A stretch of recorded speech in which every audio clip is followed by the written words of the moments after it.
All right, guys, we are back again with another live stream. This one's kind of just like a bit of a roundup of the week, the Forest game, the other results in the Premier League that obviously affect us in the title race. Obviously, as of recording, Everton played Aston Villa, beating them 1-0. And to be fair, they should have won. I think their first goal was chalked off as offside, was definitely onside. I don't understand how that was offside, but VAR in the Premier League is just and PGMOL is a disgrace at this point. Let's keep it honest. Couple of things I want to talk about. I've got about 7 or 8 points I want to talk about today because I think we've got some problems. There's going to be some uncomfortable conversations in this stream. So if you're an Arsenal fan who is top gooner or is an Arteta lover or who thinks that everything is positive, then this may not be the streams for you. Other streams are available. Anyway, on with the show. So Arsenal playing with the handbrake on. I've been saying in previous streams that one big problem with Arsenal is our attack is so impotent and blunt. I mean, how many times have you seen this performance in games where nothing's really working, the corners aren't really working, like nothing's really happening. Odegaard gets the ball. Whoever's playing in the 10 gets the ball. They pass out to Saka. Saka chops right, chops back left, chops right, chops left, crosses it to the back post and hopes for the best. Where are the long shots? Where's the passages of play? Where's the Wenger ball? Where's the line breaking passes? Like, I'm kind of sick of seeing the same dusty, blunt performances in attack, and it's just really, really frustrating. Like, I don't understand what Arteta is doing. We've seen this guy play attacking football. We all remember 22-23 when we've taken every team to the sword with that Thomas Partey progressive football. And I'll keep saying it over and over again. I don't understand why Arteta doesn't play to game states. Everybody and their nan knew that Sean Dyche was going to do a low block. That's what he's famous for. That's literally Brexit football, low block, 10 men behind the 11 men behind the ball, 13 men behind the ball. You know what I'm saying? I just don't understand why Arteta doesn't adjust. And like even little things like, we need a goal. You take your captain off, who's absolutely useless. You take the Beyblade off. That's why he's in the thumbnail. And you bring on Mikel Merino. And granted, Mikel Merino was pretty decent in midfield against Chelsea, but we know that in terms of being a 10, he's not the answer. That's what we've bought 65 million pounds worth of 10 in Eze, and he can't even get a sniff, mate. What he does is he brings him on for the last 10 minutes. He has a stinker, and it's like, well, there you go, justified not bringing Eze on earlier. It's just not good enough. And what happened to? And no, I'm not even going to say his name because he's going to be a later point anyway. I'm going to just read some of these comments. We got coward Mick Arteta. He knows exactly what he needs. Lay on his back, open his crack, prepare to shoot. I know. I don't know if you invented that or you've heard that, but that is funny. That is fun. Hey, that is funny. That's funny. That's funny. AFC, big up to you, AFC. Big up to you always, man. Appreciate the love. Appreciate the. I appreciate that, man. I appreciate you, man. Appreciate you, cuz. Thanks for the support as always. We'll not move forward as a club until we get rid of Arteta, and Odegaard has neither creator nor captain material. He's weak, both mentally and physically. Bro, AFC, I know you watched the game, yeah? Did you not see how many times Odegaard got weights off the ball? He got weights so many times, man. I've said it a million times. Anytime we play against a physical midfield, especially away, Odegaard does not turn up. Bro, Amadou Onana had this guy in his back pocket when we played Villa away and we lost 2-1. He's just useless. And what he does is when he knows that he can't cope with the physicality of the game, he drops deeper and deeper so he doesn't have to deal with the physicality. Mike, our captain is a coward, bro. He doesn't want to be held accountable for his weakness. It's just really frustrating. Like, every single time, he spins around like a Beyblade. Hence, that's why I call him a Beyblade. Or get the ball with Saliba, pass it out wide, does the little thing where he cuts in with his little shoulder. And it's like we're seeing the same things from this guy over and over again. And before anyone says, oh, but we played really well against Villa. Yes, at half-time, when Aston Villa took off Amadou Onana, don't forget that. They took off that 6'5" guy, that 6'5" powerhouse. And then that's when Odegaard started to play. That's why he got the 2 assists. And look, I think, for me personally, I think the team's moved on from Odegaard, man. Like, I think there's better options out there. We've been linked to Mendoza. We've been linked to Arda Güler. I think they're just better 10s out there for me. Eze hasn't obviously done the business, but for me, I think Odegaard is holding us back, and I think Arteta's holding us back to a certain degree as well. Like him playing with the handbrake on and not knowing how to adjust the game states is really getting on my nerves now. Like he doesn't go, look, we know that they're going to play a low block. We know they're going to play 4-4-2 Brexit football. Why don't I just, instead of playing Zubimendi and Rice, why don't I play Rice in the 6 for physicality and then play two lone 10s? Like play Wanyeri and Eze and then play Wanyeri out wide. Do you know what I mean? Like he doesn't experiment. And he said that, Gyökeres and Havertz can play together or Gyökeres and Jesus can play together. But he never, when's the last time he's played two strikers? I've never seen this guy play two strikers, man. It's just like, even, I'll give you another example. When we played Crystal Palace last season away, was it away? Yeah, it was at Selhurst Park. He played like a Christmas tree formation and he played Havertz at the tip of the diamond. So he was kind of like a support striker. And Havertz ended up scoring that game and so did Jesus. So I don't understand why he's so rigid in his ways. It just gets on my nerves, man. But big up for the comment, AFC, as always, man. Send Arteta 2-3 years to Dagestan and forget, bro, 2-3 years Dagestan, bro. I'm telling you, because at this point, I feel like if we do win the league, it will be an absolute fluke now. I don't feel convinced. Like I know I've been talking stuff, yeah. I've been talking so much stuff. But at this point, if we do win the league, it's honestly dumb luck. And it's because City are not revving. If they had Kevin De Bruyne, Sane, what's the name? Mahrez, Sterling, we'd be fried, bro. We'd be fried. Man, we'd be so fried. It's not even a joke. Last 10 minutes for Eze is poor. For Arteta, we look more threatening with him on. Exactly. I mean, bro, he should have come on halftime. Odegaard off. What? Like the fact that the manager has to hook the captain all the time. This tells you everything you need to know. Just make Rice the captain and just accept that this Odegaard thing is not going to work because Odegaard is weak, bro. I've said it to you, bro. Blade. I've said it to you so many times. When's the last time Odegaard had a man of the match performance? 22-23, Newcastle away, he got a brace. Ever since then, I cannot tell you when Odegaard has won us a big, important game by himself. Said, listen, son, give me the fucking ball, right? I'll do it myself. When's the last time you've seen that? Because for me, it's Newcastle 22-23 away. And that's free. People keep bringing 22-23 up, like, for Martinelli, for Odegaard, for Jesus. Bro, 22-23 was 3 years ago. 3 years ago, you're talking like in football, 3 years is a long time. I could get a degree in that amount of time. Like, you have to understand, that's donkey's years in football. 3 years, bro. People are holding on to things that, and what did we win in 22-23? I'll tell you, nothing. Remember, bigger fish to fry. It's all in our hands, and we lost it. So there you go. We got absolutely gifted with the results this weekend, and it will not happen again. Can't be seeing another performance like this. The not for bro. I keep saying. I said that's why I put it in the thumbnail. We caught absolute life this weekend, man. I did say that I did think Man City were going to drop points against Man United, but I didn't think Man United were going to start playing like 2010 prime Barcelona and popping it around. And just, I'll be honest with you, they could have lost that game 6-0, bro. They could have got packed. They could have got absolutely packed. But even still, why am I relying on a Man United that at one point had more like something stupid, like more yellow cards than wins or something. Like they're the worst win percentage on the Ruben Amorim ever.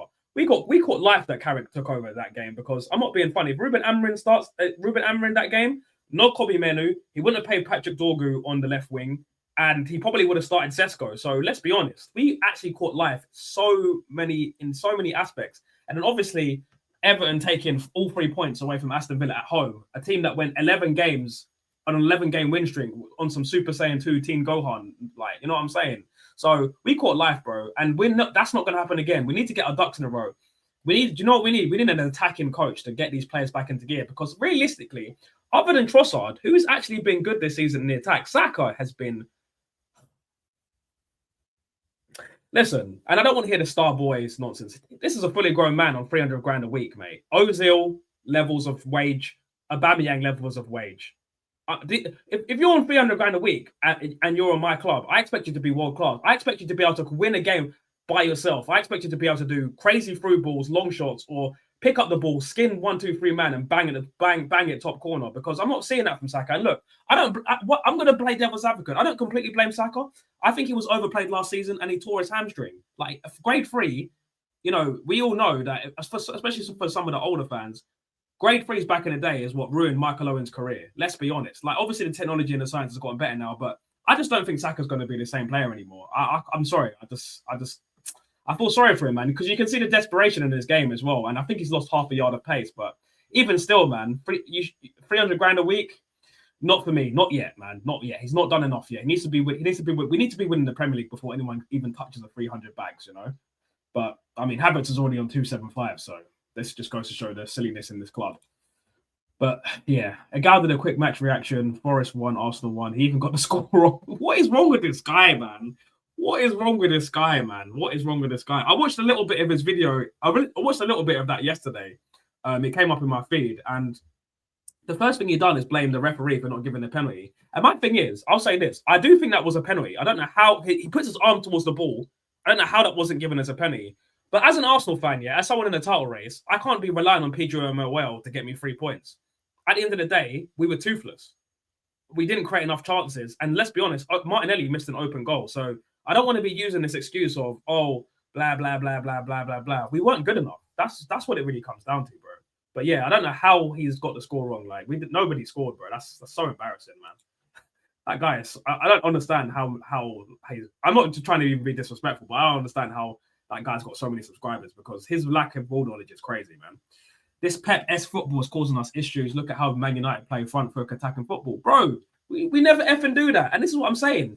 We need to switch back to the 22-23 Thomas Partey progressive football, because I'm really sick and tired. I'm sick and tired of seeing this slow, methodical ball. And yes, Gyökeres has been a big problem as well. I mean, I've done a stream on is Gyökeres, uncomfortable conversations about Gyökeres, but at the same time, he needs service, bro. He needs service. Like, it's ridiculous. It's ridiculous. I'm sick of it, man. Like, the slow football, the amount of times Odegaard's been on and Gyökeres has done that, yeah, and pointed to, like, pass the ball forward. And then what does the Beyblade do? Spins around, passes it back to the left or right back. I'm so sick of this Martin no shoulder guard, Martin safeguard, Martin no Asgard, Martin the Beyblade. Oh, I'm sick of him, man. Honestly, that's why I just want to play Eze. Play Wanyeri in the 10 for the rest of the season. I don't care if he's 18. He's good enough. I don't care I don't care. Rooney was 16. Fabregas was 6. Fabregas was like 15. If you're good enough, you're old enough. I'm sick and tired of these passengers in my squad. Our captain's on 200 fucking grand a week for those performances, bro. Let me look at his stats, yeah? For this season, he's got 16 appearances in the Premier League, 1 goal and 3 assists. 2 of the assists came against Aston Villa, by the way.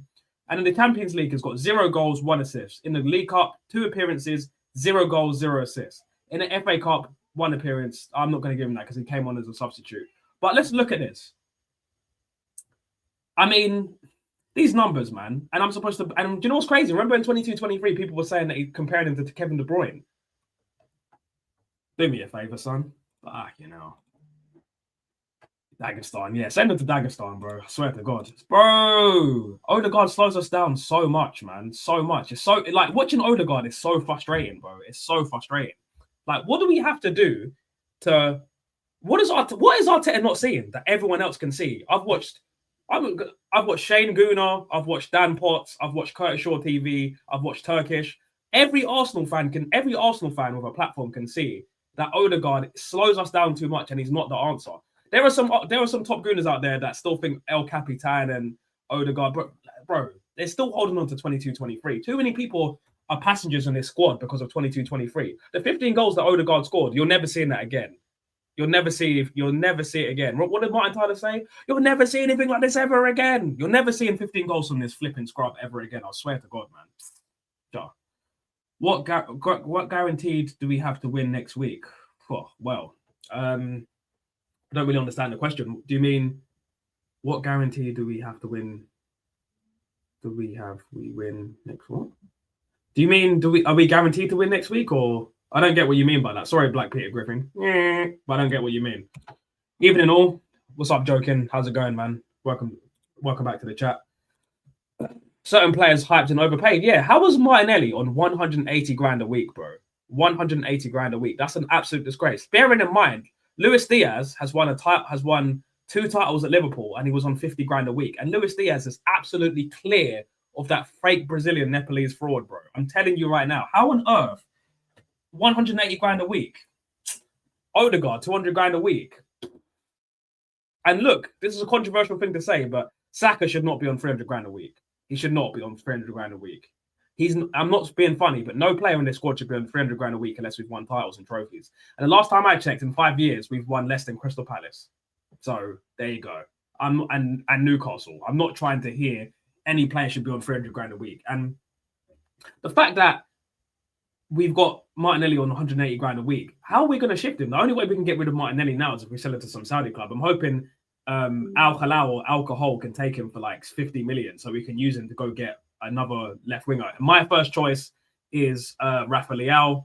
I think he fits the bill perfectly. I don't want a player that's going to track back either. I want a player that's greedy and selfish that will skin players and shoot. I don't want these team players anymore. We need individual brilliance. There's no individual brilliance in this team. Who in this front line has individual brilliance, man? It's just pathetic. It's pathetic, man.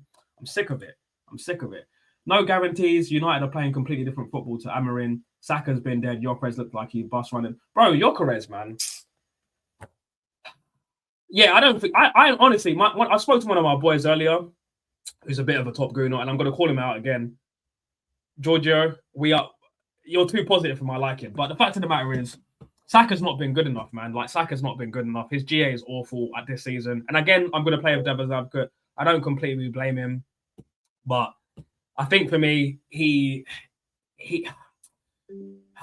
I wish Max Dalman was fit, because at this point, I've said it before, play that white child, man, because he's probably better than any attacker we've got.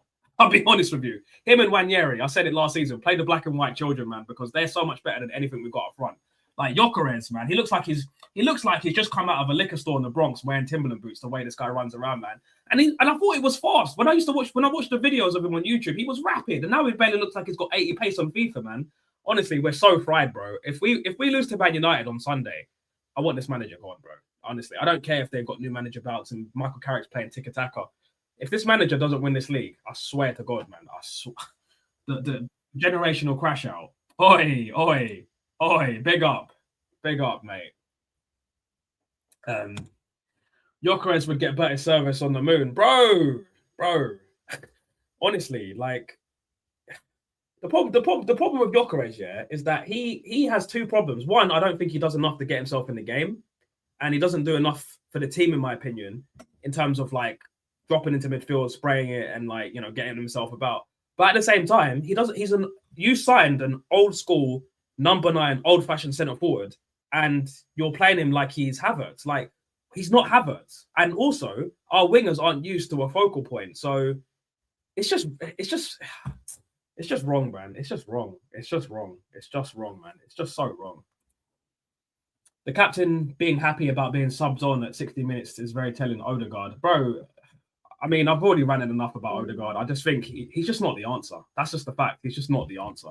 I mean, the fact that, like you said, he's a failed team prodigy. He was let go of Real Madrid. That says everything he needs to know.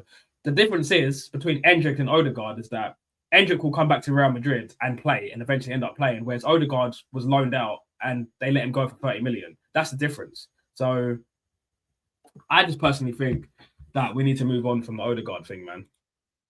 So apparently Madueke wasn't started. Wait, sorry. So apparently Madueke wasn't started to give. Wait, what? So apparently Madueke wasn't started to give Madueke a chance with Gyökeres, but because Saka actually had a minor injury he's dealing with. I sorry, Blade. I don't understand what you mean by that.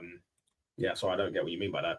Speaking of individual brilliance, I do wonder if the team is coached to try not to do too much alone and penalize if they do. Bro, I'm telling you right now, this team is being overcoached. Like, honestly, it's so robotic and predictable.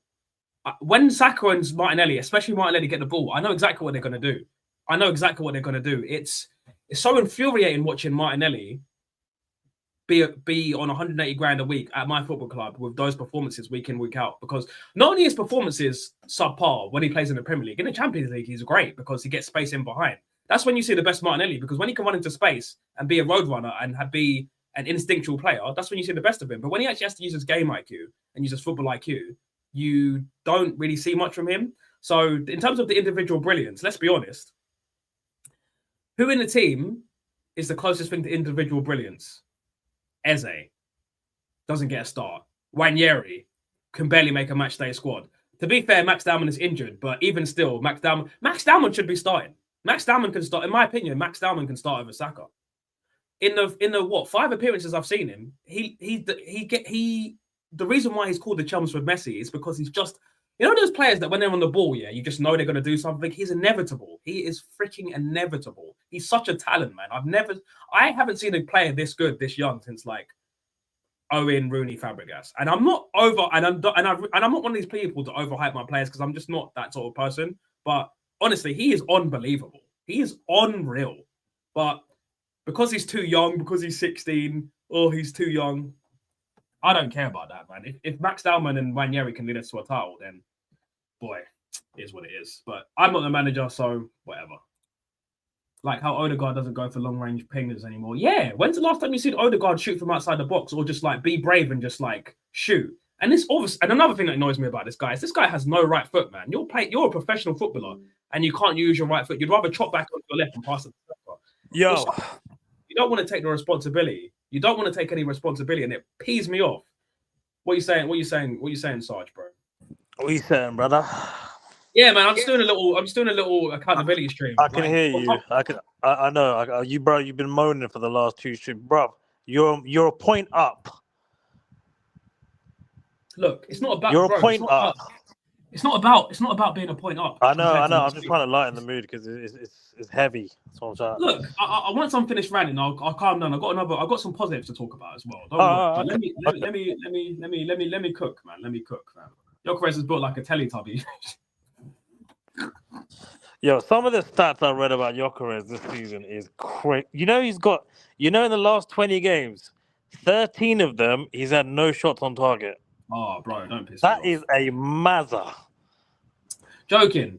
Never thought I'd be happy to see Havertz return. Lord have mercy. Lord have mercy, pass the ball to Van Persie. I'm so glad that Havertz is back, and I can't stand Havertz. But let's be honest, at this point, I'm begging for Havertz to start. Yeah, in Big 26, I am begging for Havertz to start. What has happened, bro? What has happened? And you know what makes me... Yeah, go on. No, I'm not even the biggest fan of Havertz, really. But, like, bro, how you can't continue this Gyökeres thing for the whole season. Like, you're getting away with it, cool. But, like, at what point do you're like, you know, your performances should dictate you've got 3 fit strikers now. Like before I get it, the 2 strikers weren't fit. Your Gyökeres was the only person you could play unless you play Marino.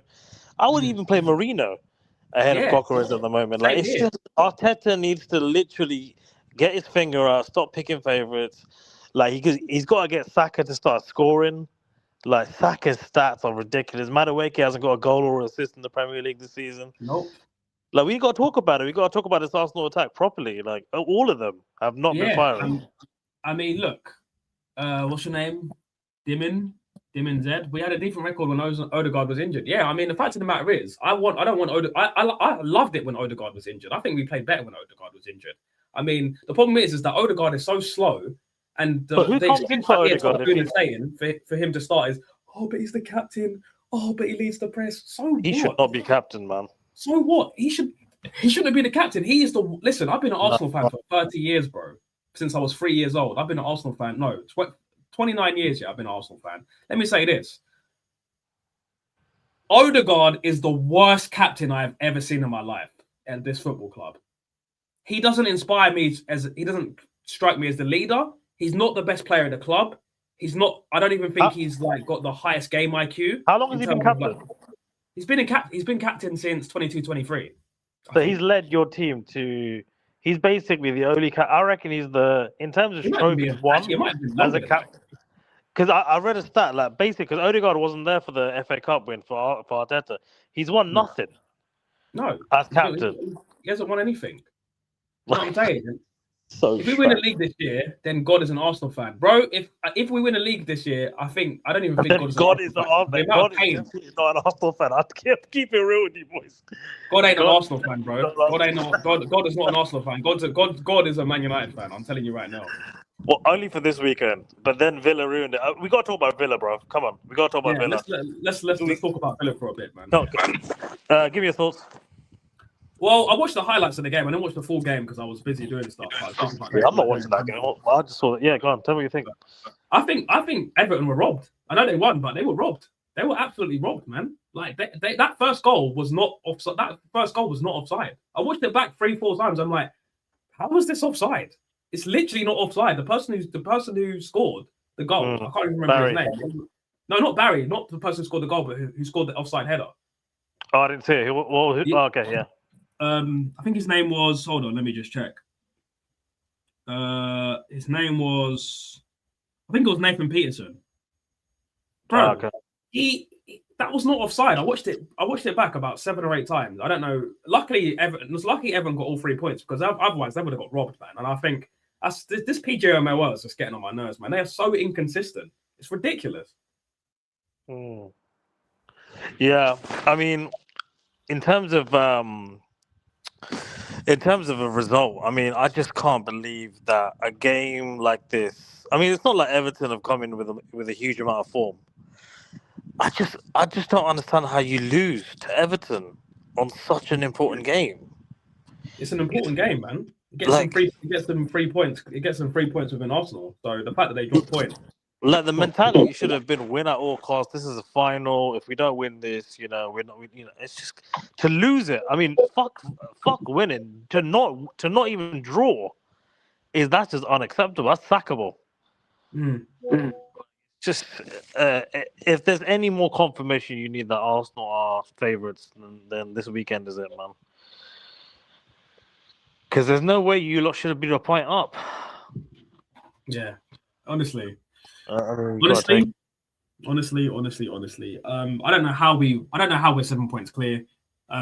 What annoys me most about being an Arsenal fan is that every time that Man City drop points or someone who we're in the title race drop points, we drop points as well. It's so annoying. It's like and this is why I didn't want Arteta in the first place, because I feel like he's got an inferiority complex when it comes to Pep, because he always feels like he feels like he doesn't deserve to win the league. Whether you deserve to win the league or not, who cares? Just win the league.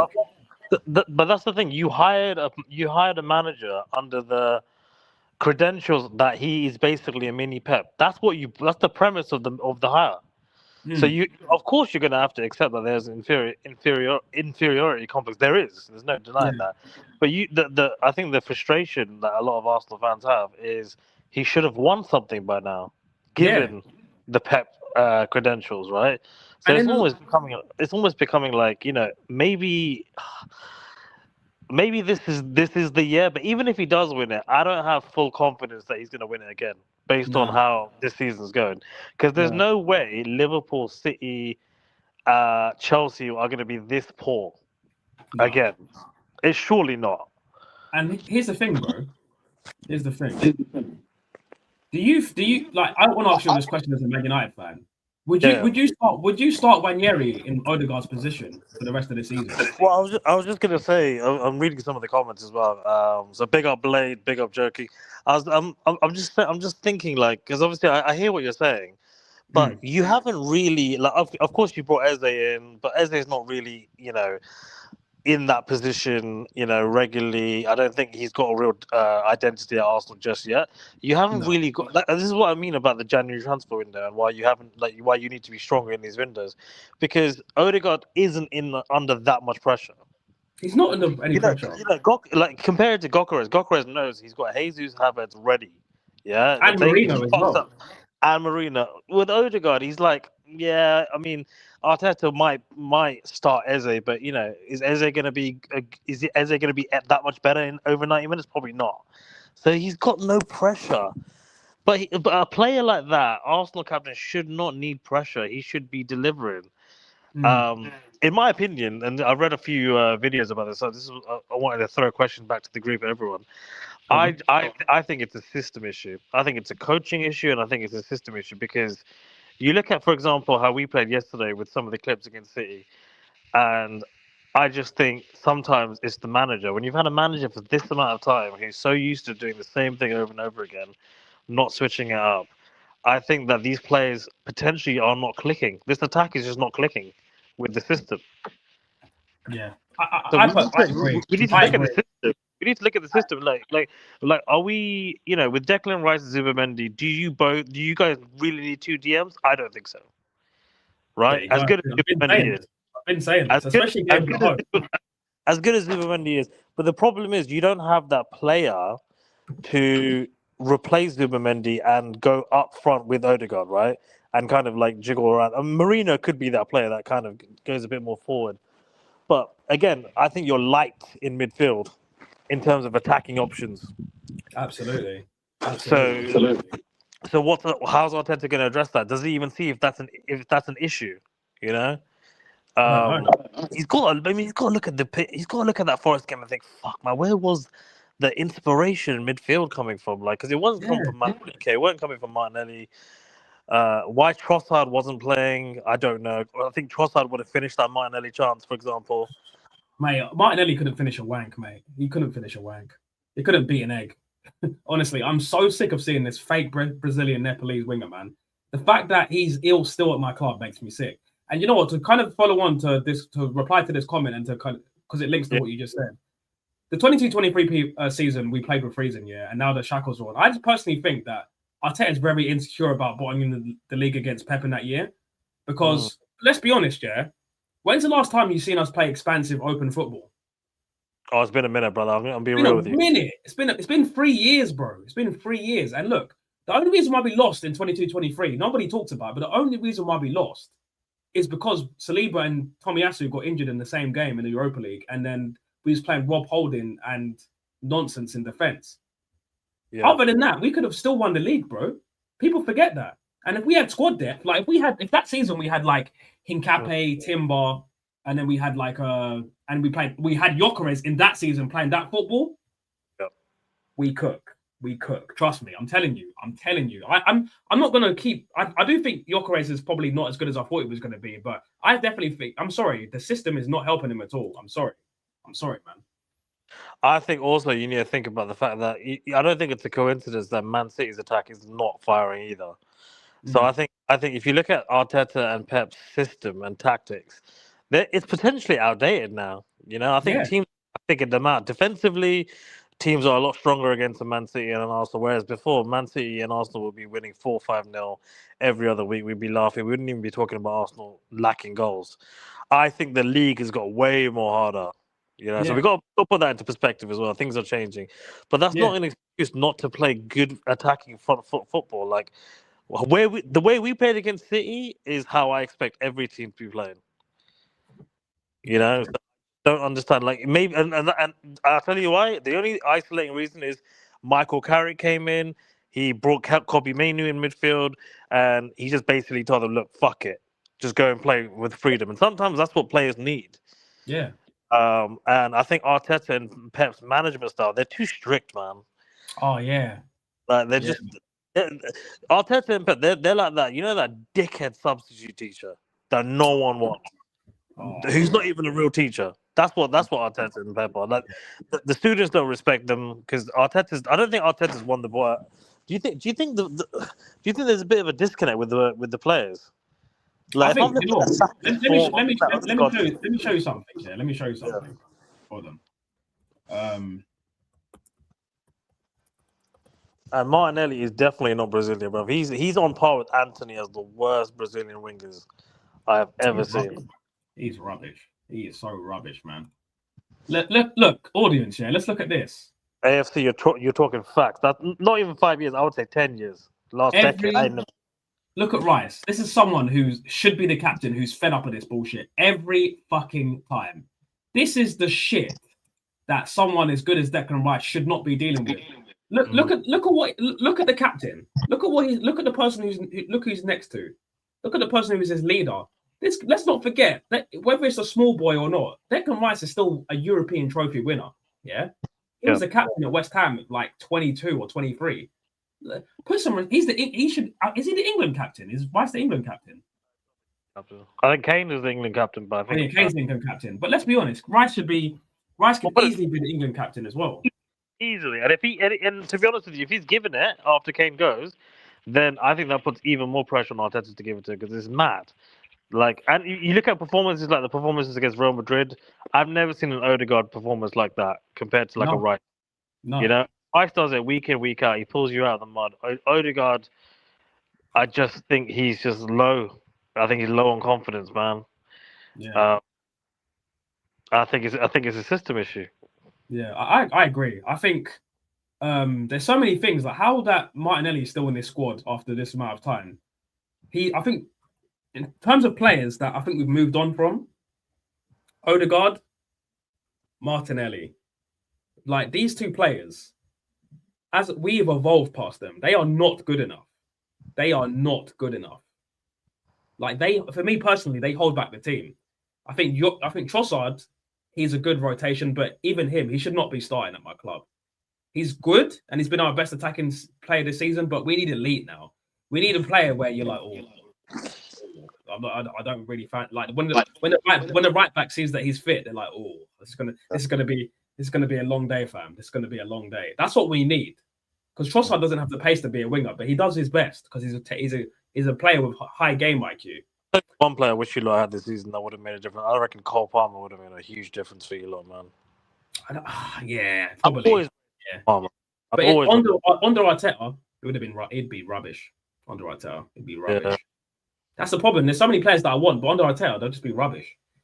That was Man United's best performance in 5 years. Yeah, I agree. I've not seen Man United play like that. And then not just that, it was Bruno Fernandes's best performance in ages. Like I was saying, mate, he was just everywhere. And like some of the balls he was doing, like no look, left foot, all the way across the flipping Dorgu. Are you mad? Bro, I'll be real with you. I watched that game, yeah, and because someone posted the full game on Twitter, I watched the whole thing. I couldn't believe what I was seeing, man. But this is the thing. I'm so hurt by this Man United team. I don't believe it. It's like trauma for me because, like, it's like when you get back with an ex, yeah, and you had that one good night, and then you wake up next morning and you're like, I remember exactly it's the small things when you wake up. It's like that with Man United. Like, I wouldn't be surprised next week. We playing you lot, right? Yeah, we play you on Sunday.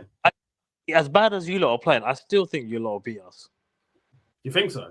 Yeah, I just feel like I think that's got like high scoring draw written all over it, like 2-2 or 3-3 or something stupid, man. To be honest. Well, put it this way: even if we do beat you, and City win, that's still a point lost. Yeah. For you lot overall, anyway. But I don't think that's gonna happen. I think worst case scenario for you lot, draw probably. Hopefully.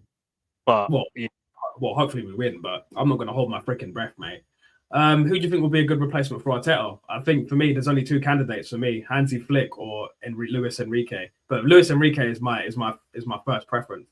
And if those two aren't available, I'll take Ancelotti from obviously the Brazil national team, and I think he's been wasted there. But I would take Don Carlo, man. I'd definitely take Don Carlo because he would honestly, if we had Carlo Ancelotti right now, Saka, Eze, Gyökeres would be firing. Would be flipping firing. Where's Ancelotti right now? Eze and Gyökeres would be those guys if we had a proper attacking manager that let them play with freedom into them. And where is Ancelotti right now? He's a Brazil manager. Oh, I don't think he's leaving that. Well, probably not. But I remember. I even think Glasner would do a good job for you lot, man. At this point, yeah. Iriola, Glasner, I think all of them would have been better than Arteta. If you could take me back in time and I couldn't pick a top manager, I would have picked Glasner. I would have picked Iriola because I just feel like they would offer so much more, and I feel like we would have won more trophies by now as well. Like, and people say that, oh yeah, we won the FA Cup, and little things like I still think letting go of Kieran Tierney was a bad idea. I think, and having an out and out of left back that can actually cross into the box. Honestly, it hurts, man. I'm reading your cousin's comment. Hey, listen, KK, we got to jump on the stream next time. Yeah, I missed out on the one before, but I was just gonna say to your point. Man said, "Would you take Gareth Southgate?" Hey, Blade, Blade. I don't think you were around for the stream last night. Listen, the mention of the word Gareth Southgate just triggers me because I was saying to Ty, everyone knows what's gonna happen. We've got Steve Holland in, who's Gareth Southgate's ex-England assistant. I see the play, but right now, Michael Carrick, ride the thing out, man. I don't want Gareth Southgate on my club. But man said, your cousin said, would Gyökeres come to United? No, I would not take Gyökeres at United. I'm so glad we got Sesko. Sesko is clear. Yeah, I'll be honest with you. If I could go back in time, I'd take Sesko now, to be honest. Like, even Arsenal fans can't deny. You've seen Sesko banging a few goals. You've seen the quality. I've seen nothing from Gyökeres. Yeah. There's nothing about Gyökeres that makes me think that I'm not cooked. Like, I feel like I'm deep fried whenever I see this guy play. Like, just little things like his technique and his ball control is it. No, but you know what it is though, right? It's like if you look at like basically Sporting Lisbon just sold both our clubs the biggest dream. Ruben Amorim is never good enough to manage Man United and be a Premier League manager, and Gyökeres is not a Premier League level striker on any level. Yeah, Blade. I agree as well. I do think that Eze and Gyökeres will have a big part to play this season. But yeah, as you said, bro, I think Sporting sold us a dream. They made money out of us, and you know what? Whatever. Yeah, like this is the thing, Kay. Yeah. I think Eze has been sold short. I think Gyökeres is probably just not good enough. But Eze has been a Premier League player for a while now, and I've seen Eze win games by himself. I just definitely think he should be starting. But the problem is, this manager is so stubborn. And this is what I keep saying about Arteta being selfish, because it's not about the team for him. It's about him winning in a way that makes him look good. He's so arrogant and so selfish, man. It gets on my nerves. Just play the right players and adjust to the game states and win the matches that we should be winning. And listen, look, we're not going to win every game. We're not going to win every game. But if we're not going to win every game, I want to see a good performance. The performance against Liverpool and the performance against Nottingham Forest were absolutely unacceptable. There's just no getting away from it. There's no getting away from it. I was just gonna say, you know, like the perfect comparison with Eze would be Mbeumo. For me, Eze and Mbeumo, before they joined our clubs, were both top level Premier League talent. Yeah, ready to go for the next move. Look at the difference between how Mbeumo has started for United versus Eze. You know, and for me, they're not that much difference in quality between them, but I think it's his system. One plays in a system designed for him, and Bueno is clearly our best player. And Eze, for me is probably, I think Eze is a better player than Odegaard in my opinion on his day. And I just think that you've got a manager there that does not know. I don't even think. I'll be real with you. It feels like Arteta didn't want Eze. I feel like probably they gave him. They you know, it was a conversation and he got convinced. I think Gyökeres and Eze were Andrea Berta signings, not Arteta signings. I feel like that. Yeah, 100%. 100%. Definitely. I real thought. I'm pretty sure. Arteta wanted Marino and Havertz. That's it. I reckon Marino was his number one, and Havertz was his backup. I reckon that's all he wanted, which is crazy. Yep. For a Premier League level team to want that level, but honestly, it's just stupid, man. Like the fact that in 26, this is Havertz is still at the club is crazy, man. Like what, and the fact that I'm begging for him to start up front, it just goes to show how bad things are, man. It just goes to show how bad things are. Like Arsenal fans were complaining last year. Even Pop Gooners was saying Havertz isn't a striker. We need a proper centre forward. Yeah, I'm a big fan of you lot getting Mitoma, man. Get Mitoma in. Oh, I'm a big fan of Mitoma. I love everything I've seen about Mitoma. I'm like, bro, Mitoma would do so well at Arsenal. Like, just efficient, take instructions. I've never seen him play bad. Never seen a bad highlight. If we had like, what's his name? What's that guy from Brentford called? Igor Thiago? Is it Igor Thiago? Yeah. We had Igor Thiago up front and Mitoma on the wing. I would be so much more confident about winning the league, bro. Even fucking what's his name? Voldemort, man. Voldemort. Yeah, Voldemort or whatever it is. Yeah. Sesko hasn't been playing well. Been being played that well recently. But to be fair, neither had Gyökeres. No, recently he's been good. I think Sesko has been better, man. Like as of late, since Amarin's been sacked, he's been so much better. Whereas Gyökeres just seems to be getting worse and worse. Like yesterday, honestly, so awful, man. So awful, so awful. Mr. Bean would do a better job than that, Arteta, bro. At this point, I would take Robbie from Arsenal Fan TV. I'd take Mr. Blobby. I would take Frieza from Dragon Ball Z. I'd take Margin Boo. I'd take Sukuna. I would take anybody but this flipping fraud, bro. Anybody. Give me Kurdish. Big man take Kurdish for giving him. Yeah, I'd take Kurdish as the manager, bro. I'd take my PE teacher as the manager at this point. We've got Eze just to stop Spurs from getting him. Listen, that's what big clubs are supposed to do. I've not got a problem with that, but that's what big clubs are supposed to do. Like, we should have got Semenyo just to stop City from getting them, because that's what big clubs are supposed to do.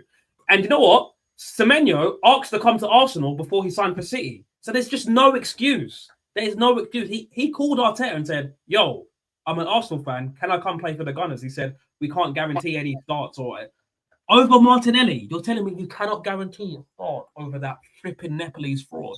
How? What is what? You know, when I hear stuff like this, yeah, it just makes me think this club's not serious about winning. It's not serious about winning, man. It's not serious about winning. I've heard that statement from you so many times. Yeah. Matoma all day, bro. You know this guy has got a PhD in dribbling. And compared hard, to the Nepalese trickster versus a guy that's got a PhD in dribbling. Come on, man. Come on. Yeah, he's your kind of player, man. I feel like get him in an Arsenal shirt. Let me, because I think Matoma's 26 as well. Let me see.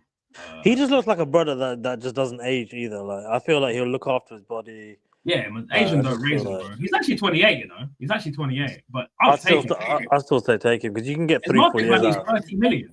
30 million. 30 million. 30 million. He's a proven goal scorer, good team player. Oh, he's got a year left on his contract as well. If we don't get this guy, man, I swear to God, go get Matoma. Go get Matoma, man. I can't believe we're still chatting about Martinelli, man. Well, no, AFC. He's actually walking away at the end of the season. He's walking away at the end of the season. I don't think they're going to sack him because if they sack him, I feel like the Crystal Palace board will feel like they're going to slip down the table and could get into a relegation battle. But here's the thing, right? This is the thing about Palace. And if any Palace fans ever watch this or watching now, let me say this: you lot are absolutely in big, big trouble. Let me say this: you've lost your best players season in, season out. You've just lost Gahey. You're going to lose. What's the striker? The bald black striker. Mateta. Well, where's Mateta on a free at the end of the season? And then do you know what's going to happen? Some big club is going to say, Adam Wharton, thank you very much, and then you're going to be fried. Yeah. Yeah, I don't know why we didn't get Elise and Eze. And you know what? The top gooners were saying, oh, but he plays in the same position as Saka. What about Saka? What about Saka? So what? If Saka has the whole bench because Elise is better, that's good. Saka knows that there's no one in the club that can challenge him. Like, you know, Madueke is not even half as good as Saka. And Madueke has been okay. But let's be honest, everyone knows that big game, Saka starts. He knows that he starts. Matoma has a PhD. Meanwhile, Martinelli's giving us PTSD. Oh my days! That's a bar. That's a heady one, bro. Oh my days! I said that's a heady one. I need to get a soundboard, bro. I need to get a soundboard because some of these. I've been telling you, you need to get. Fire, bro. You need to get a soundboard for sure. We got a list of shit to add to make this stream lit, but that's don't worry, guys. The production's going up. We're gonna be monetized soon, so keep subscribing, keep liking. And stuff. The quality's going. The quality's going up, man. Trust me. We started by getting Kurdish bitch ass out of here with that mic, man. That mic's been causing us fucking. That's been sorted out now, by the way. Imagine when I wake up this morning and I see that short on your TikTok, yeah, and I'm like, bro, I don't think Ty heard this TikTok. It just sounded like a blender, man. Honestly, I saw it this morning. I deleted it anyway. Danielson would have done a better job than Odegaard. This is how bad Odegaard has been, bro. I'm telling you right now, he's 40 years old. I'd take Santi Cazorla right now. He's playing for Oviedo. I'd take Santi Cazorla right now. I'm not joking. I would take Santi right now. I would take Cesc Fabregas right now. Of course, you take Fabregas. I would take Santi Cazorla. Huh? You know Fabregas right now would be a baller. You already class is permanent now. Bro, class is permanent. Bro. That's the one player I wish I had. I wish we had Fabregas. I think within the next 2 to 3 seasons, Palace are going down, man. Which is a shame because I live near Crystal Palace as well, but Palace they're done. Get relegated in a couple of seasons. I reckon they're done, maybe 2 seasons they're going to the Championship. Yeah, right, let's move on to some positives. Yeah, the first positive is this. You've been moaning for fucking 2 streams now. Let's not. It's getting a bit depressing. Let's move on to some let's positive. chat about United, man. Huh? Let's chat about us, man. Come on, let's lift the mood. Come on. We'll talk about Man United in a bit, yeah. But let me move on to some. This guy does not want to chat about United at all. Bro, it's all right. It's all. It's an Arsenal podcast. I guess we are 7 points clear. We are 7 points clear. Yeah, we're 7 points clear. Man City dropped points. Aston Villa dropped points. Let's look at the positive. Mosquera was on the bench. That's a good one. Like Mosquera's back in the team. I think obviously in terms of having a backup centre back to give Gabriel and Saliba a rest, Mosquera, quality player, 12 million, and I think he's definitely going to have a big part to play in this season. No injuries today. Obviously, I think Calafiori will be back soon. Nkappa will be back in 2 weeks. We've got the semi-final against Chelsea in a couple of weeks, and I think that we're probably going to be 1 foot. We've already got 1 foot in the final, in my opinion. So it's not all doom and gloom. We're still obviously top of the league in the Champions League. We're top of the Premier League with 7 points clear. We're in a semi-final. We've scored We've actually tripled Arteta's semi-final goal record in one game because he'd scored 3 semi-final goals in about 11 attempts, and now we've got 3 in one game. So there's that. I think another positive is Arteta will probably has gotten away with it this weekend, and he'll probably have to look at himself and go, "Yo, like the football was not good enough." So you know what, Blade? Yeah, I'll say this: it's not that bad, but it could be a lot better. And the problem is that we're trying to push square pegs in round holes, and we're somehow getting them through sometimes. But eventually, that will stop working. Do you know what I'm saying? So there's some positives. Let's try to. I'll be tired from Arsenal Fan TV and remain positive, even though it's been raining. Fabregas will be a good manager in a couple of years. I believe so. I think if Arteta wins a couple of majors, and I'll get a choice of a next up and coming manager, it will be Fabregas for me. I think he's already done bits. He's doing bits of Como. He's nurtured some good talent like Mendoza. I think he'd definitely be a good player to. Sorry, good manager to come. And look, yeah, go on. No, I was going to say I've got. I think I got a way of us uplifting. So, what would you say is the top 5 greatest Arsenal moments in your history? Obviously, winning the title, invincible. That's number 1 for me. That will always be number 1. For me, that is just, yeah. The second one is winning the FA Cup in breaking Wenger's 9-year trophy drought. But specifically in that moment, wasn't the 3-2 Aaron Ramsey. It was the 2-1 free kick for Santi Cazorla when he kissed his tattoo. I remember that, and it was just like I knew then we were going to go and win the FA Cup, and just breaking that trophy drought was so massive for me. It was so massive for me as a young fan. I think I was about, I want to say 16, 17 at the time, and it was like I'd gone my whole school years without us winning the trophy. So being able to say we're FA Cup winners was just, it was so nice, man. It was so nice. It was so nice, man. Yeah, even as a rival fan, I've got to admit, like Wenger was under so much pressure. Yeah.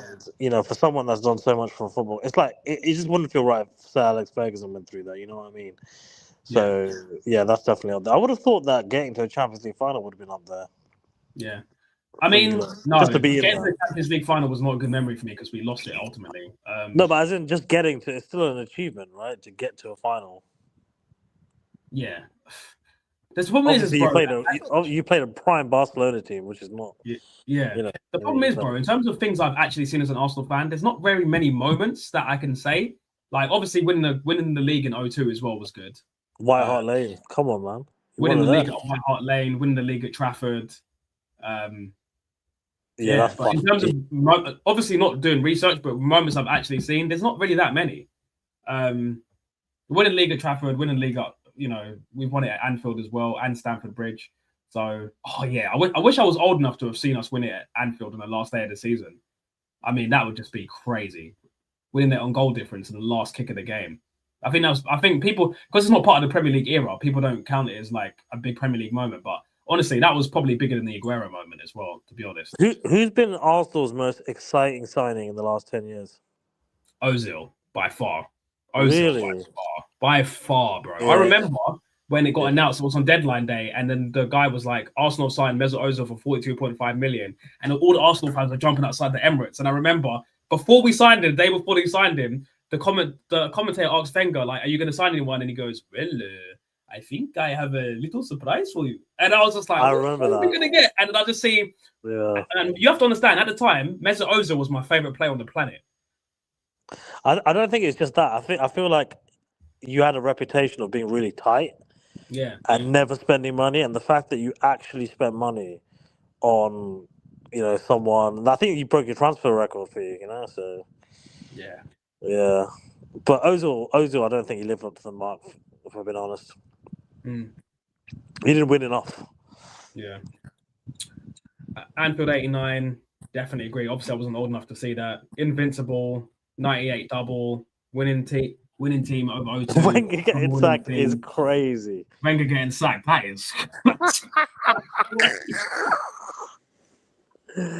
Yeah, you should get a red card for that. Hey, get a AFC, sorry, soundboard. man. No, Red you need card, to man. get a Red card. soundboard. You need to Red get a card is soundboard and a crazy. physical red card because that is you cannot say that as an Arsenal fan. That is I know. Towards the end, it got a bit toxic, and the Wenger out versus the Wenger in. a bit toxic. Number 5, Wenger getting sacked is crazy. It definitely was more than toxic. I remember the AFTV like bandwagon was like, "Fuck this Wenger guy." Remember Troops? Every game he was like, "Fuck this guy." Like it was raw. Yeah. If I was the manager, who would I sign? Well, if I had £100 million budget, I would sign Rafa Leao for 60. I'd get Mendoza from Elche for 20 million because he's got a release clause. And then I would You're done. And then you can't get no one for 20 million. Then I'd get Ademola Lookman on loan. There you go. I think that's realistic. Considering he doesn't want to play for Atalanta anymore. Or is he on loan somewhere else? I don't know, but apparently I know that he's got like some he can they're willing to I would blow the whole budget for Dembele, I'll be real. From what I've seen about Dembele is that guy, man. He might be who's the best player in the world right now? Mbappe, in my opinion. Right now, as we stand, Mbappe. Nah, man. And Dembele. Nah. For me, man. Dembele. Who do you think it is then? Who, me? Yeah. I just told you, Dembele. Oh, fair enough. I mean, that's why I said I would have blown the whole budget on Dembele. Like 100 mil. I mean, Dembele is probably valued at what 150, 200. But I would do it. If I could use the whole 100 million on one player, because I know that this would work because they got a release clause. Julian Alvarez. Oh man, he's so. But then again, you need to stop buying fucking City rejects, man. Like you need to get away from that tag. Oh, he's not a City reject, bro. He was actually a baller, though. He was actually a baller. The only reason why he went is because he wasn't the main man. He was always behind Haaland. You know what I mean? Saddest days when Lady Smith sold her shares to KSC, bro. I wish Usmanov was in charge of the club. We would have won Champions Leagues by now if Usmanov took over. That's one of the most annoying things, man. Like Usmanov took over, but apparently this is not. I'm not sure if this is true. Yeah. Apparently there was like some racist thing about it because apparently Usmanov was saying like because I'm Turkish they wouldn't sell me the shares and stuff. I don't know if that's true, but that's just something I heard like years ago. And like when I used to have this app on my phone on my iPod Touch called Arsenal Blog News, and that's what I heard. I'm not sure if that's true. I can neither confirm nor deny said allegations, but that's just what I heard in it. Wenger transformed the Premier League, regardless of what anybody says. He took a lot of flack, and let's be honest, Wenger didn't A lot of people say Wenger underachieved. He was sending his best players to pay off a stadium that should have been paid off by the owners, but the owners always were taking resources out of the club. They was trying to do a self-sustaining model. So instead of putting money in the club and paying off the stadium, when Wenger could have got more world-class players, Wenger was a shield for the Cronkies for so long. So I don't think Wenger underachieved. If you swap Alex Ferguson and Wenger. You put Wenger at Man United and you put Wenger at Alex Ferguson at Arsenal. I'm sorry, I don't, and he had to sell his best players all the time. Yeah, like come on, like people forget that, man. Like Alex Ferguson never had to sell his best players all the time. Never. Yo, KK, we need you on the stream, man. Because we need Man United chat to come in, man. And Bueno is that guy. Best player in the Premier League right now. Kante was he picked Xhaka over Kante. Egregious. When did Wenger Wenger could have signed Kante? No way. Wenger could have signed Kante before he went to Leicester. He could have signed him when he was at Cannes. Oh, yeah, but he had a friend who was like, you need to sign this talent. He's at Cannes, his name's Kante. And he was like, oh no, I'm gonna get Xhaka instead. Oh my God, Granit Xhaka, fuck And Mbeumo top 5. Do you mean top 5 players in the Premier League or in the world? Because I know you bang for Man United, so you need to explain yourself. Yeah, KK, jump on the stream, man. I'll send him a link. He can jump on if he wants. Hold on. Jump on, man. We need more Man United representation in here, man. There you go. I'll send him the link anyway. Oi, Tilo, what you saying, man? This is one of my friends from high school. He's a big chess YouTuber, Chelsea fan. Make sure you follow the thing. He's on TikTok. We need a Chelsea fan up in here. Get him on the link as well, man. Tilo, jump in. Honestly, Tilo, if you want to come on, let me know. Innit? You got me on Instagram. Yeah, because let me know if you want to come on. I've never seen so much Arsenal fan entitlement on a stream before, man. You lot are point up, and you lot are moaning. Bro, I'm moaning because I've been 8 points clear, and I've bottled. That's why I'm moaning. More than that, isn't it? 11 points clear, wasn't it? No, it was 8 points clear with a game in hand. Oh god. Oh god, if you lot bottle it this year, man, I'm done with you lot. Yeah. But Liam Rosinia won a game though. Yeah, did you catch that? Yeah, he won 2-0 against Brentford. I think Cole Palmer scored a penalty, and who scored the other goal? I think that's a good result, to be honest with you. Yeah, I think it was a good result. Brentford's not a mug team. No, Joe. Well, for me, Brentford are scary, man. Like Kevin Shaw, Thiago, not Norgard. What's his name? Damsgaard. They got some decent players, man. Who's their manager? I don't know who their manager is actually. I don't know that. I need to see what he's smoking because boy, he's managed to get a good run out of them. Yeah. But bro, anything else you want to talk about? Because I've got a few more points and then I'm gonna wrap up. You're gonna lock off. No, I'm just reading Joe King's message. He said, "We sold United RVP. They sold us Welbeck, bro. Happiest day of my life. When you got fucking that dandelion, bro, he was so shit for us. I completely agree with you. I would take Welbeck right now. Oh god. No, you wouldn't. Welbeck right no, now. you don't. You don't want that smoke, man. Bro, I would take Welbeck right now. Nah. You should put a poll up. Would you take Welbeck right now? I think it'll be a 99% no. All right, let me put a poll out then. Oh, man said Joe actually said he'll take Welbeck. Oh yeah, over fucking Gyökeres. Yeah, of course. Gyökeres is the worst striker in the league. That's what I'm saying. I would literally take Welbeck over Gyökeres. You know what? When I think about it, yeah. Who would you not take over Gyökeres? Who would I not take over? I'm just trying to think. What striker would I not take? Would I not take over Gyökeres? Exactly. I don't even know. Yeah, Joshua Zirkzee. Zirkzee? Nah. He's so shit.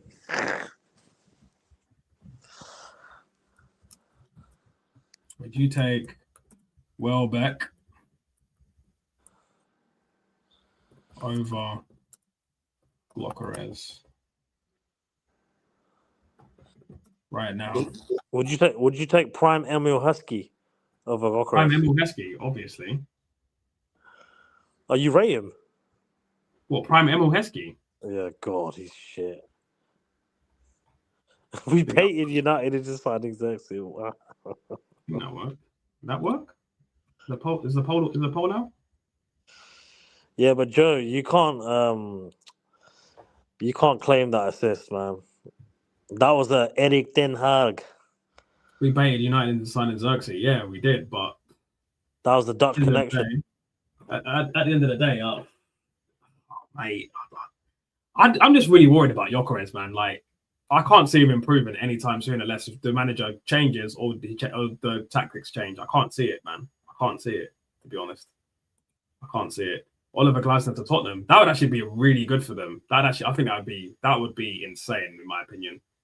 I think that's what he's pushing for. I think that's why he's trying to get himself sacked. I mean, I think we actually wanted Mudryk. And imagine if we got Mudryk, man. 88 million. 88 million. Imagine if we got that scrub. I think he's back in training, right? Officially. I read something that he's back. Yeah. It's not like they need him. They got shit. Yeah, last point for me before I go. Who's this Donny that Chelsea signed? Apparently shit. This defender. Anyone know? Plaque or something. Something Plaque. You've not seen the sign. Read up on it next time. We'll chat about it next time. But apparently they signed some dead. Okay, you've got your jacket. Oh, brother. Yo. Yeah. You guys can talk Man United for a bit. I need to go to the kitchen quick, yeah? Yeah, get out of here, man. Yo, okay, what's good, man? Yo, how you been? Bro, I mean, listen. First and foremost, Ty did message me about the stream, the United one before the game. I'll be real with you. I was out, but I was never making that stream. Fairs. United have put me in the worst mood. Yeah, but I I mean, can't I'm lie to glad you. they won against City, bro. That's good. That's a dub. So I think as a United fan, bro, I think yesterday I was still angry with everything that's gone down with Amarin and stuff. But today I look back at the highlights. I watched the game again. I can't believe what we did, man. why do you think that we should have kept Amarin? No, as in like it's just not good. Like, come on, man, it's not been great football. It's not been good. Like, we can't just forget what's happened in the last 6 months. But bro, like that, I was watching some of have you seen that clip where we were doing the Rabona and shit against City players and like I couldn't believe what I was seeing. Like, this is a completely different team. Yeah, exactly. That's why I'm so glad we sacked Amarin. I got a new manager because our new manager has whipped us into shape, and it's gonna. That's the reason why we're gonna win against City. I mean, not City, Arsenal on Sunday, and You that's think the so? reason why we're gonna get top 5 in the league. Listen, I rate the optimism, bro. I rate it. I'm gonna have to see something against Arsenal for me to feel confident about that. Remember, it's at Emirates, True, but so I think oh no, we were home actually against City. But oh, still, we're home. I've got high hopes. I've got high hopes. I think based on how I don't know if you watched the Forest game, but Arsenal did not play well in that game. No, I didn't. Well, what was the score? Oh, no, I remember the score was 0-0, and like the stats were horrid. Hmm. I mean, the stats were horrid against for City. I mean, City. I don't think they got a shot on target, which is crazy. Yeah, they got Uh, one season, we got 7. yeah. So I mean, look, from a United point of view, I'm really happy to see Manu back. Um, I'm really happy to see Martinez play well, and Bueno back. Who do you feel like we should sign in January? If we think we should sign anyone, what positions do you think we need to take care of? Oh, I've actually been thinking about this. Me personally, I think we need to sign a new striker. I think Sesko's good, but like Mm, I feel like yeah, he is really good, but he just can't perform on like every day. Like when he starts, like he doesn't really perform as well as people like Ahmad or Embuemo, because Embuemo's carrying our team right now like really well with like mm. Bruno and Casemiro. Would you take Gokares on loan? Uh, nah, he's worse. How have Chill you out, gone man. from the Chill out. hottest Chill out. Chill out. property to? How have you gone from the hottest property all summer to dead? That is crazy, man. Yeah, Just the Arteta effect. But yeah, sorry. remember What striker? remember his first game in Arsenal. He got he got more hair swipes and touches on the ball. Trust. Trust. And you know, Ty was still gassed. Ty, what was the moment you knew Gokares went the one? Um, Hold on. I don't know, man. I don't know. It was just. It's all been a blur. I think we played. I think we played Brighton at home, and every time he got the ball, it kept on going off his shins, like he was wearing like those extra thick shin pads. And I just thought, this guy ain't the one, bro. But I need to keep capping for him until we win the league, and then I can say, yeah, listen, he's rubbish, bro. We need to get rid of him ASAP. He's rubbish. Who would you sign instead of Julian as a Alvarez? striker? Julian Alvarez, man. For me, he's the one. He's the one. I think you're gonna sign Yildiz. I'm not sure, but he's still sick. Yeah, but Yildiz is a left winger though. What do you think about this comment? Which comment? Oh, I'll put it on the screen. It says, I'll read it for you. No, let us know. I don't want City win the Premier League again. Surely you hate them more than us these days. Surely. What? Surely you don't want City to see win the league again. I don't know about Kane, No. but I never want to see Arsenal win the league in my life. I never ever, because I got way more Arsenal fans than City fans. But yeah, because it's like 4 City fans. That's why. But it's getting to the point where I want to see like a team that doesn't really win much win the league. Like That's it, like a team like Nottingham Forest or something in the league. What about Arsenal? Arsenal don't really win much. Man said Sean Dyche, Nottingham Forest team. Hey, listen, you could give them 10 billion right now and access to every single agent, and Sean Dyche is never winning them the league. Like, just never. What if they had like prime icons? If they had what? Prime icons. What's that? Like the prime Real Madrid starting 11 or something like that. Oh my god! I mean, yeah, nah, yeah, obviously. Look, okay, if you put prime Ronaldo in that team, they ain't winning nothing. They're not winning anything with prime Ronaldo. Yeah, No, it's not enough. It's not enough. They haven't got the ball playing. No. Do you not know? All he needs to do is pass it to Ronaldo. It's a goal. I hear you, but I don't think they can pass to Ronaldo. That's the problem. The problem is that the defense wouldn't be good enough, and Ronaldo They won't have the ball enough. As well.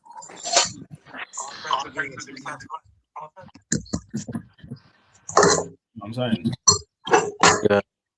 So he wouldn't be good enough, really. And to be honest with you, after that Villa game, I just saw Mr. Goody Binning Z. Did you see the post-match comments of what he said? Another head loss, man. He's like, we're not good enough to get top 5.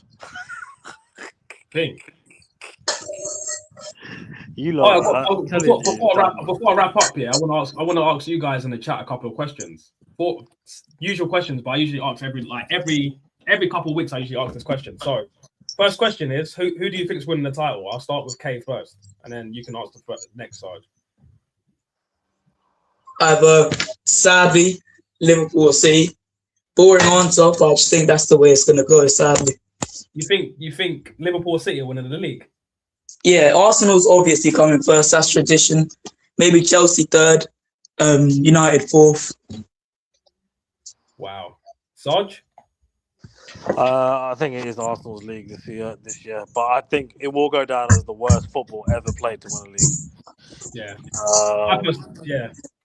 But I don't know. So with the way what happened with Carrick and United, I think Pep is either going to leave City or City are going to go on a mad run.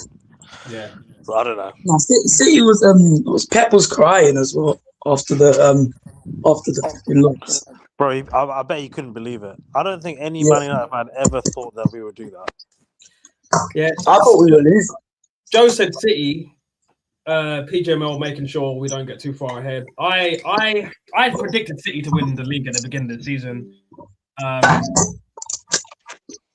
I'm probably gonna stick with my original prediction of City win the league. I mean, I know I've been talking stuff. Obviously, I'm an Arsenal fan. I'm an Arsenal YouTuber, so I've got to back Arsenal. But I just generally think Arteta is not good enough. Like, I think Pep, that bald fraud, that baldiola. We are going to win the Premier League because Arsenal are not good enough. I've said before that Lego Head can never win a Premier League as long as I had. And you know why you don't believe me? It's more than you believe. More than you believe. Trust me, more than you believe. So yeah, I say that to say this. I just definitely think it's City's, man. How you doing, Scott, man? Long time no see, man. How you doing, mate? How you doing? Mad how things go in City's favour, even in games that it's like City have done. It's like City are banging judge, man. Like at this point, it's just getting ridiculous how much City, even when they play badly, they just always end up being within touching distance of being first place. It just gets on my nerves, man. It gets on my flipping nerves. State-owned club got everyone in their pocket, bro. You know they invited Michael Oliver they gave him 30 grand to invite him to some referee training thing. And you don't, and let me show you guys something here, how I know that City have got Michael Oliver in their back pocket. I literally have proof on my phone. Fellow YouTuber, someone who I follow actually. This was, I'm not sure if this was 23-24. Let me see if I can find it. Hold on. Collections. Yeah, so this is when we played Man City at home in 23-24, and this is what happened. Hold on. Where is it? There we go. This is Curtis. This is Curtis Shaw TV crashing out over this as well. This is hilarious. See if I can put this on the camera. See if you guys can see it.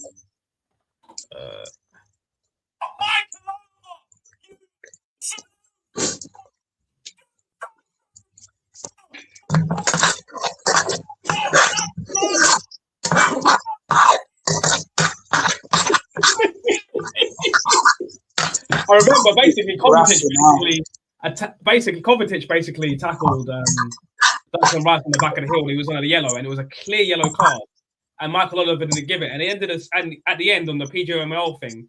The reason why I said he didn't give it is because he didn't want to spoil the game. It was a big game. He didn't want to spoil it. So yeah, I agree, joking. They've definitely got the state in their back of their pocket, man. 100% agree. 100% agree. Man. You're funny. I'm about to wrap up in a minute. You come a bit late, but you can watch it on the replay anyway. But it's been a good stream. Mike Oliver was refereeing our game for a reason. He was sent to do a job. He gave Forest absolutely everything and punished us for looking at Forest players in the wrong way, bro. And I'm going to wrap things up right there. Absolutely agree. PGMOL, but at the same time, Arteta is to blame for not getting us the 3 points, in my opinion. Put the handbrake on, and we got 1 point, shared points. Anyway, guys, thanks for the guests for coming on. Thanks, Kay. Thanks, Sarge, for coming through. Big up the chat. Big up everybody. Like, subscribe, share. I'll be doing the streams. Probably be doing the streams a lot more now. So, see you in the next one. Yeah. Peace.